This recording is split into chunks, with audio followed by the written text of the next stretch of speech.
दीदी, घर में तो अनाज नहीं है। अब हम क्या बनाएंगे और क्या खाएंगे? बरसात का मौसम खत्म हुए 3 महीने बीत चुके थे। खेत सूखे पड़े थे और जो थोड़ी बहुत फसल हुई थी वह भी गांव के साहूकार के कर्ज में चली गई। कमला चुपचाप खड़ी रही। उसकी आंखें अनाज के खाली मटकों की ओर टिकी थीं। भंडार में रखा आखिरी मुट्ठी चावल कल रात ही पक गया था। आज चूल्हा जलाने को लकड़ी तो थी, लेकिन पकाने को कुछ भी नहीं। रीना, तू घबरा मत। भगवान ने भूखे को कभी खाली नहीं छोड़ा। कुछ न कुछ रास्ता जरूर निकलेगा। इतना कहकर वह बगल वाली पड़ोसन चंदा काकी के घर पहुंची। दरवाजा खटखटाया तो काकी बाहर आई। अरे कमला बिटिया, इतनी सुबह, सब खैरियत? काकी, घर में अनाज खत्म हो गया है। थोड़ा सा गेहूं या चावल उधार मिल जाए तो फसल आने पर लौटा दूंगी। नहीं, हमारे घर कहाँ से इतना अनाज आएगा? हमारे अनाज घर में कौन सा गुल्लर का फूल गिरा है जो कभी घटेगा ही नहीं? इससे पहले भी तुमने एक बोरा चावल लिया था, अभी तक उसे तो लौटाया नहीं, ऊपर से तुम्हें और दे दूं? फिर हम कहाँ मांगते फिरेंगे?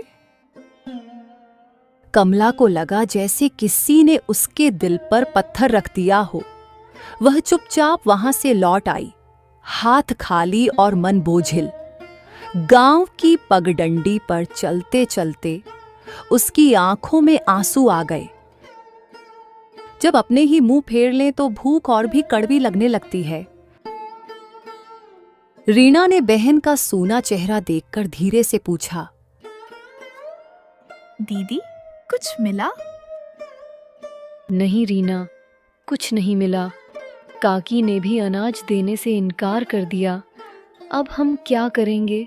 चलो देखते हैं, कहीं किसी के घर कुछ काम मिल जाए जिसके बदले वह हमें कुछ पैसे दे दे, फिर हम अनाज ले आएंगे। हाँ दीदी, चलो जल्दी से कुछ पैसे कमा लेते हैं। मेरी तो भूख से जान जा रही है। कितना भूख बर्दाश्त करूं? कल से कुछ नहीं खाया। दोनों बहनें गांव के आखिरी छोर पर बने ठाकुर साहब के हवेली नुमा घर पहुंची। दरवाजे पर दस्तक दी तो ठाकुर साहब की बीवी बाहर आई। क्या काम है? दीदी जी, कोई भी काम हो हम कर देंगे। आंगन धोना, बर्तन मांजना, गोबर लीपना, बदले में कुछ पैसे या अनाज दे दीजिए। नहीं नहीं, मेरे घर कोई काम नहीं है। कहाँ से आ जाते हैं मुंह उठाकर। काम दे दो। हर रोज कोई ना कोई खड़ा हो जाता है दरवाजे पर। रीना का चेहरा उतर गया। कमला ने बिना कुछ कहे धीरे से बहन का हाथ पकड़ा और वहां से आगे बढ़ गई। दोनों के दिल में चोट लगी थी। हम मांगने नहीं, मेहनत करने आए थे, फिर भी हमें ऐसे देखा गया। दीदी, अगर आज भी कुछ न मिला तो सच में भूख मार डालेगी। हिम्मत रख रीना, एक न एक जगह हमें काम जरूर मिलेगा। दीदी, अब हम कहाँ जाएंगे? कौन हमें काम देगा? मेरा तो घर में बैठे बैठे ही मन भारी हो रहा है। तुम कुछ कहो ना दीदी, ऐसे मत रहो। रीना, मैं भी थक गई हूँ, पर अगर हम अब हार मान लें तो भूख हमें जीत जाएगी। चल, नदी किनारे चलते हैं। वहाँ मछुआरे जाल समेट रहे होंगे, शायद उन्हें कोई मददगार चाहिए। रीना ने होंठ काटते हुए सिर हिलाया। दोनों बहनें खेतों के बीच से होकर नदी किनारे पहुंची। वहां बूढ़े रामधन काका नाव के पास जाल सुलझा रहे थे। कमला ने आगे बढ़कर कहा, काका, मदद चाहिए क्या? हम जाल साफ कर देंगे, बदले में थोड़ा सा अनाज या पैसे दे दीजिए। बेटी, मैं तुम्हें ऐसे ही खाना दे दूंगा। तुम्हें मेरी मदद करने की कोई जरूरत नहीं है। नहीं काका, आप हमसे काम करवा लीजिए, उसके बदले खाना दे दीजिएगा। आप हमें आपकी मदद करने दीजिए। ठीक है बेटी, तुम मेरी जाल निकालने में मदद कर दो, फिर मेरे साथ घर चलना, मैं तुम्हें वहां अनाज दे दूंगा। जब जाल पूरी तरह साफ हो गया तो काका ने उसे किनारे रख दिया और मुस्कुराते हुए बोले, चलो बेटा, अब घर चलते हैं।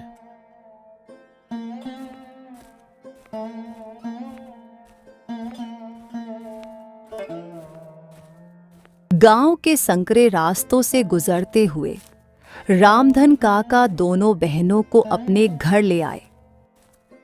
उन्होंने अंदर जाकर एक पोटली चावल, थोड़ा गेहूं और मुट्ठी भर दाल लाकर कमला के हाथ में रख दी।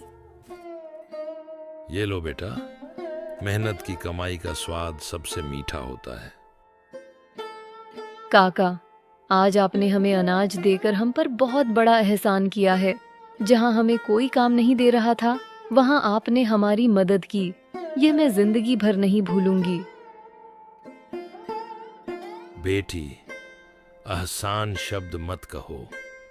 ये तो इंसान का फर्ज है कि वह दूसरे के भूख के समय उसका साथ दे। आज मैं दे रहा हूं, कल तुम किसी और को देना। यही जीवन का असली सुख है। शाम होते होते दोनों बहनें अपने छोटे से कच्चे घर में लौट आईं। दिन भर की थकान के बावजूद उनके चेहरों पर संतोष की हल्की मुस्कान थी। कमला ने आंगन में चूल्हा जलाया। लकड़ी की जलती खुशबू में जब दाल की उबालती महक घुली तो भूख और भी तेज हो गई। थोड़ी देर बाद मिट्टी के चूल्हे पर ताजा भात और दाल तैयार हो गई। दोनों बहनों ने पुराने लकड़ी के पाट पर आमने सामने बैठकर खाना खाया। खाना खत्म होने के बाद रीना कुछ देर चुप रही। चूल्हे की धीमी आंच अब बुझने लगी थी और बाहर से बस झींगुरों की आवाज आ रही थी। अचानक उसने गहरी सांस लेते हुए कहा, दीदी, जब माँ बाबा थे तब हम लोग सब साथ में 3 वक्त खाना खाते थे। माँ बाबा के जाने के बाद हमें 1 वक्त का खाना भी बड़ी मुश्किल से नसीब होता है। हाँ रीना, जब घर में कमाने वाला हो तो पेट कभी खाली नहीं रहता। माँ बाबा हमें कभी भूखा नहीं सोने देते थे, लेकिन अब हमें खुद ही सब करना पड़ेगा। माँ बाबा की हंसी, उनकी आवाज सब याद आती है दीदी। याद रखना रीना, माँ बाबा हमेशा कहते थे, मेहनत करने वाला कभी भूखा नहीं सोता। हम भी मेहनत करेंगे, चाहे कितनी भी मुश्किल हो। अगली सुबह गांव में ठंडी हवा चल रही थी। कमला और रीना अपने छोटे से आंगन में झाड़ू लगा रही थीं। धूल के बारीक कण सूरज की सुनहरी किरणों में उड़ रहे थे। दोनों बहनें चुपचाप अपना काम कर रही थीं। तभी सामने से 3 परछाइयां धीरे धीरे उनकी ओर बढ़ीं। वे थे उनके चाचा, चंदा चाची और चाचा चाची का बेटा राजू। कमला, रीना, जरा इधर आओ, तुमसे बात करनी थी। हमने सुना है कि कल तुम लोग काम ढूंढने गांव गई थी, पेट भर खाना जुटाने के लिए। देखो, हमारी मानो तो यह घर घर जाकर काम मांगना अच्छा नहीं लगता। तुम दोनों एक काम करो, जो तुम्हारे बाप ने जमीन छोड़ी है वह जमीन हमें दे दो। उसके बदले हर महीने हम तुम्हें 1 बोरी चावल, 1 बोरी गेहूं और दाल देंगे, जिससे तुम्हारे खाने का इंतजाम हो जाएगा और साथ में कुछ पैसे भी दे देंगे। यह सुनते ही कमला और रीना दोनों ठिठक गईं। रीना के चेहरे पर अविश्वास और गुस्सा साफ झलक रहा था। हमने तो आपसे मदद मांगी थी और आप तो हमारे घर की छत और हमारे पैरों तले की जमीन ही छीनने आ गए। जिस जमीन पर मेरे माँ बाबा ने पसीना बहाया, उस जमीन को मैं आपको दे दूं, वह भी कुछ बोरी अनाज के लिए? यह कभी नहीं होगा। हम इस खेत पर मेहनत करेंगे और खुद अनाज उगाएंगे। देखो, भला खाने को एक दाना अनाज नहीं है, और अकड़ तो ऐसी हम तो तुम्हारे भले के लिए ही कह रहे थे। खैर, अब तुम भूखे मरना चाहती हो तो इसमें हम ही क्या कर सकते हैं। इसे अकड़ नहीं कहते चाची, इसे आत्मसम्मान कहते हैं। और वैसे भी अब अगर हम भूखे मर भी जाएं, तो भी आपसे कभी कोई मदद नहीं लेंगे। और चाचा, आप तो बाबा के सगे भाई थे ना, मगर आपके भी रंग हमने देख लिए।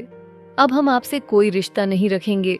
आप जा सकते हैं यहाँ से, और आपको हमारी फिक्र करने की कोई जरूरत नहीं है। कमला का चेहरा अब पूरी तरह कठोर हो चुका था। उसने चाचा की आंखों में देखते हुए ठंडे स्वर में कहा, और वैसे भी जिस आदमी की खुद की कोई पहचान ही नहीं, जो सिर्फ अपनी बीवी के इशारों पर चलता हो, वह हमारी क्या हिम्मत करेगा? जो अपने भाई का सगा न हो सका, वह उनके बच्चों का भला क्या करेगा? आप बस हमें अकेला छोड़ दीजिए और यहाँ से जाइए। तुम्हारी जुबान कुछ ज्यादा ही नहीं चल रही? एक तो कुछ है नहीं, ऊपर से इतनी जुबान चलाती हो। क्या ही होगा तुम दोनों का? हम भी देखेंगे क्या कर लेती हो। देख लेना, यही जिद तुम्हें ले डूबेगी और बचाने वाला भी कोई नहीं होगा। चलिए जी, यहाँ से। चाचा चाची और उनका बेटा राजू तिरस्कार भरी नजरों से देखकर वहां से चले गए। उनके कदमों की आवाज दूर होती गई, लेकिन उनके कहे कटु शब्द बहनों के कानों में गूंजते रहे। बस रीना, अब और नहीं। हाँ दीदी, अब चाहे हालात कितने भी बुरे हों, हम किसी के सामने हाथ नहीं फैलाएंगे। उस पल दोनों बहनों ने मन ही मन ठान लिया, अब तो वे कुछ ना कुछ करके ही रहेंगी, अपने पैरों पर खड़ी होंगी और दुनिया को साबित करेंगी कि उनका आत्मसम्मान बिकाऊ नहीं है।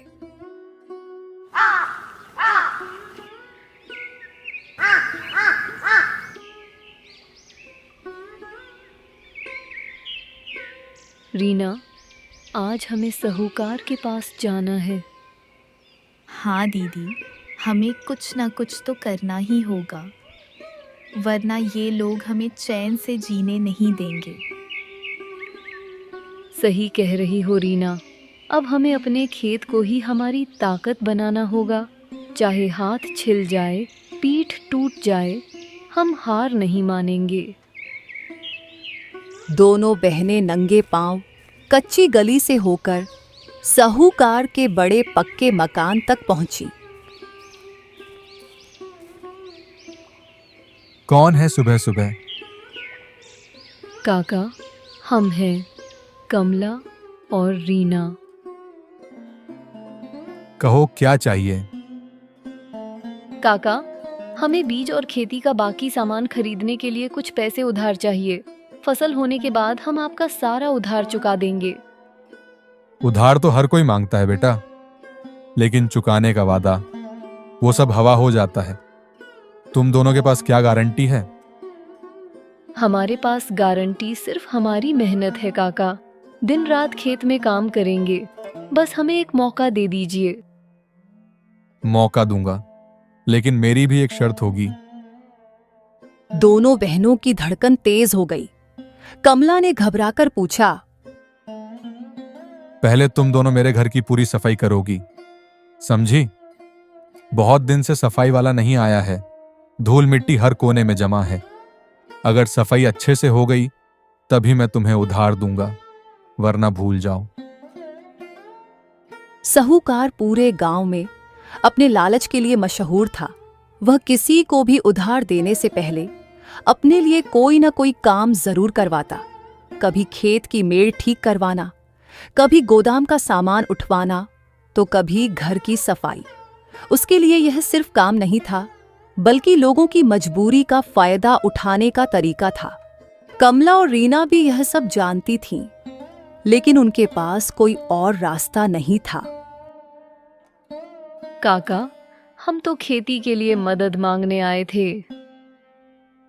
देखो, मैं कोई मुफ्त में मदद नहीं करता। काम करोगी तो मिलेगा, वरना दरवाजा खुला है, जा सकती हो। ठीक है काका, हम आपका घर साफ करेंगे। वे दोनों बिना कुछ कहे काम में लग गईं। कभी झाड़ू, कभी पोंछा, तो कभी बर्तनों की सफाई। शाम होते होते साहूकार का घर चमक उठा।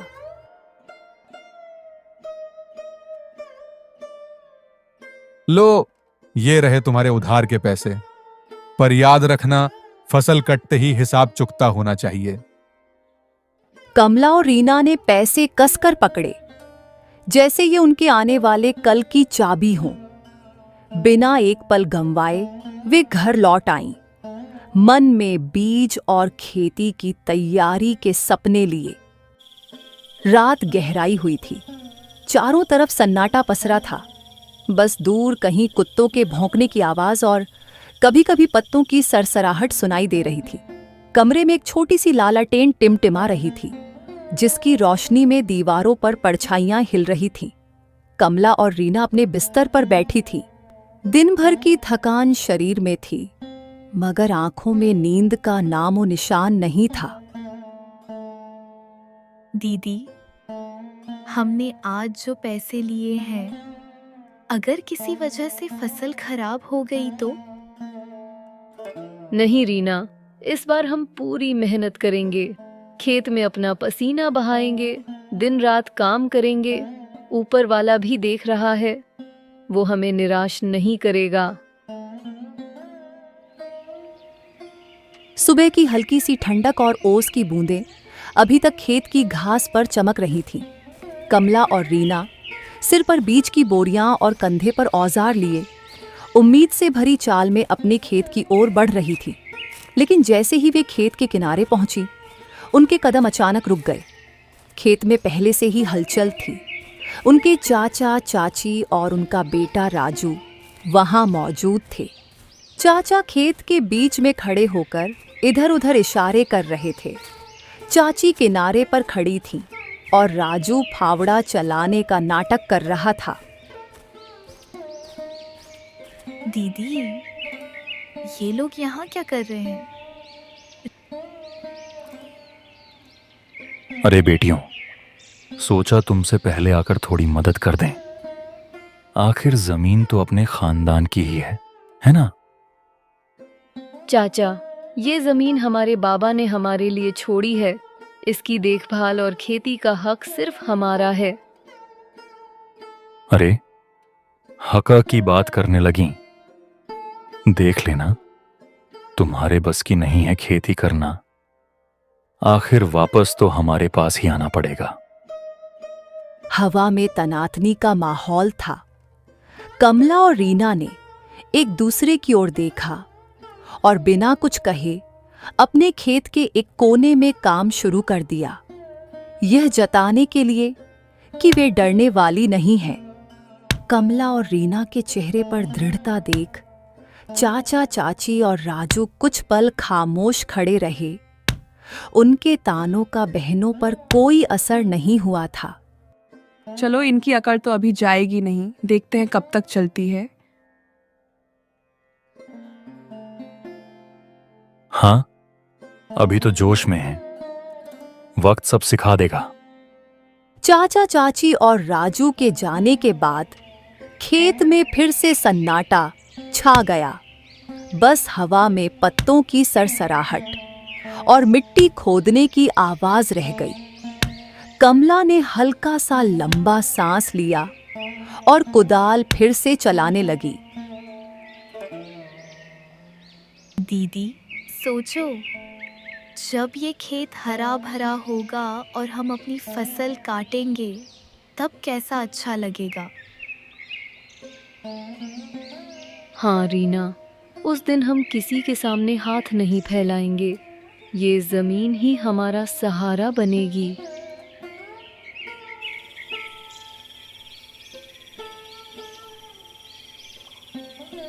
कई दिनों तक वही सिलसिला चलता रहा। सुबह की पहली किरण के साथ दोनों बहनें खेत पर पहुंच जातीं और देर शाम तक पसीना बहाकर लौटतीं। धूप की तपिश, कांटों जैसी मिट्टी और कई बार थकान से टूटता शरीर, इन सब के बावजूद उन्होंने हार मानना कभी नहीं सीखा।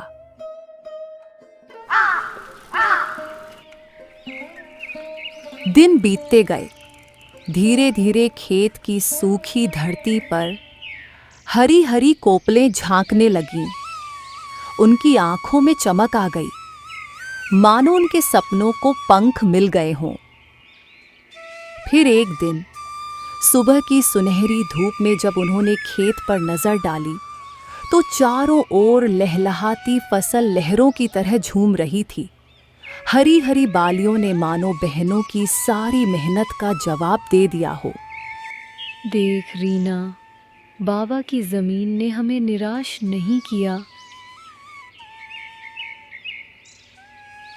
हाँ दीदी, आज अगर बाबा होते तो कितना खुश होते हमें यूं मेहनत करता देखकर।